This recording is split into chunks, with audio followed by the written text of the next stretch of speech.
let's have a look at question 4. So this is a moments question. Let's have a look.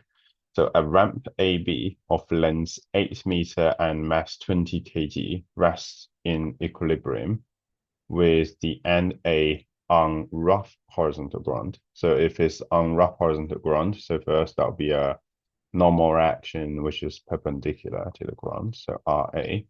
And then because the ramp, so if without any force, the ramp should be slide down. Yeah. And then because of the friction is against it, that's why it stay in equilibrium. So the friction should be opposite to that direction. So it should be go this way. And let's just call it F. And then the ramp rests on a smooth, solid cylindrical drum. So if it's smooth, that means like it just perpendicular. Yeah. So just RC. Otherwise, you will have, if it's not smooth, that'll be another force to try to in this direction. So then it's not just this RC anymore. Yeah. Okay, and then which is partly under the ground. The drum is fixed with its axis at the same horizontal level as A. So the point of contact between the ramp and the drum is C, where AC is 5 meter as shown in figure 2. Okay, so it's already labeled here. The ramp is resting in a vertical plane which is perpendicular to the axis of the drum at an angle theta to the horizontal, where tan theta is 7/4. Okay, again, I will draw a little triangle. So theta here, opposite is 7, adjacent is 24, and then 7 square plus 24 square should be 25. Then we know sine theta is 7/25, and then cos theta is 24/25. And then the ramp is modeled as a uniform rod. So if it's a uniform rod, that means the center of mass should be right in the middle. So it'll be somewhere like here. So its weight is 20 G. And then A, explain why the reaction from the drum on the ramp at point C acts in the direction which is perpendicular to the ramp.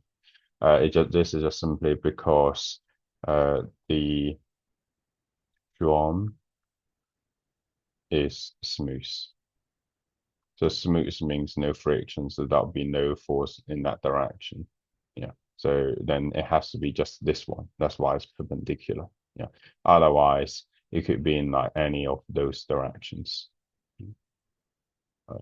So, and then part B, find the magnitude of the resultant force acting on the ramp at A. So at point A, there are two forces, RA and the friction. Yeah. So basically, they just want us to work out the resultant force of those two. Yeah. So we just have to work out what IA is and work out what friction is, and then do Pythagoras. That's what they want. Yeah. So they want like something like this, the resultant force.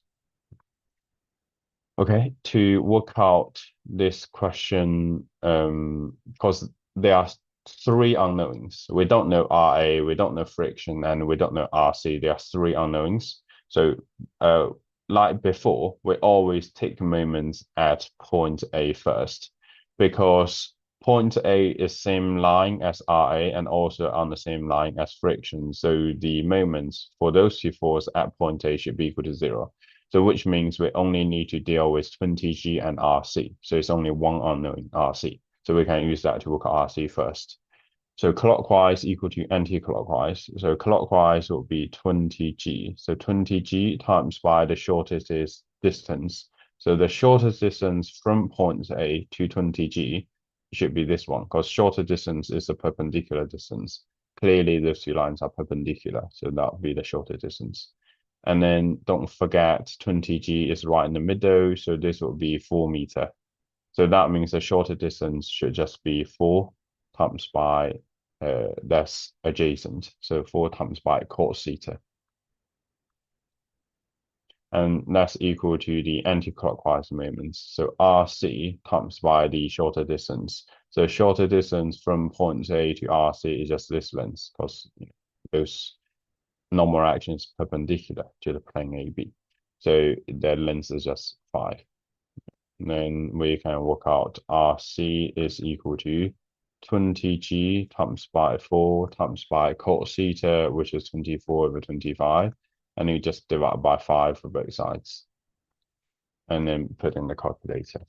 So we have 20 times 9.8 times by 4 times by 24/25, and then all divided by 5. That will give us 150.528 newtons. And now we use the moments equation to work out the normal reaction RC. Then we need to use the force equation to set it up. So it's always one equation for moments, one equation for force. So for force, it's very simple. You just have to resolve everything either in the vertical direction or the horizontal direction. So this is theta. So that means this one will be RC times by cos theta. And then this one in the horizontal direction to the left will be RC times by sine theta. So because it's in equilibrium, the resultant force is equal to 0. So we just let force go up equal to force goes down. So force go up will be RA, RC cos theta, and then down will be 20g. So we have RA plus RC cos theta is equal to 20g. And then force to the left is equal to force to the right. So force to the left will be this one, RC sine theta, and then force to the right will be friction. So yeah, so this friction is to the right. So we have RC sine theta is equal to friction. So now we just have to solve them. We already know RC, we know cos theta, and we know sine theta, so we can just rearrange it to work it out straight away. So RA is just equal to 20g minus RC, which is 150.528, and then cos theta is 24/25. So put in the calculator, 20 times 9.8 minus 150.528 times by 24/25. That's equal to 51.49312 Newton. And then friction is equal to RC sine theta. So RC is 150.528, and then sine theta is 7/25. So put that in the calculator, we have 150.528 times by 7/25, which is 42.14784 newtons. Then the resultant force is just substitute Pythagoras for this RA and then the friction.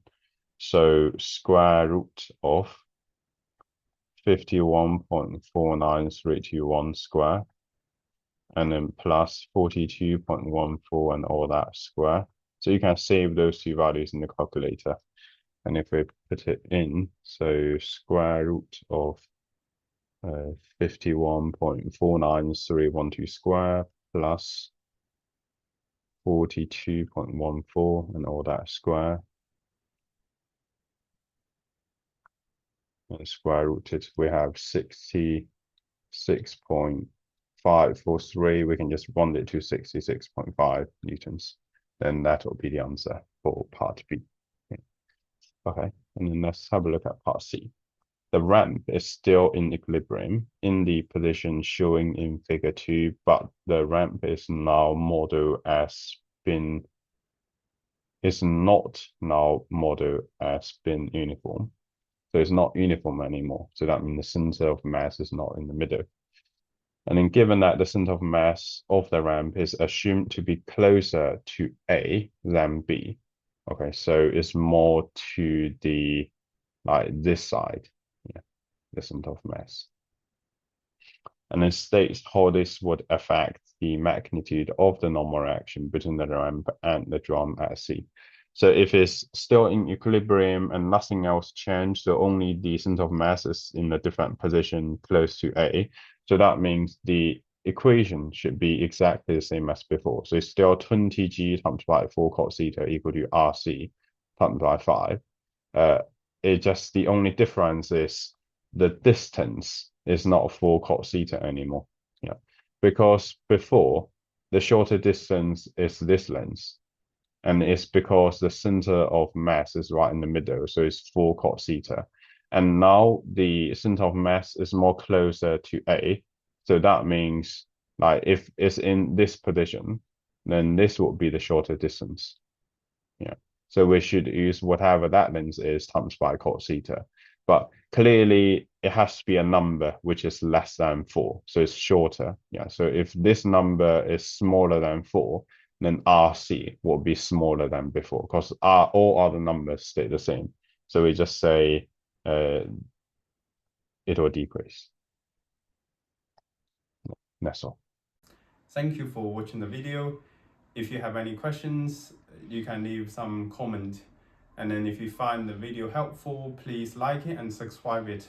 May the A star be with you.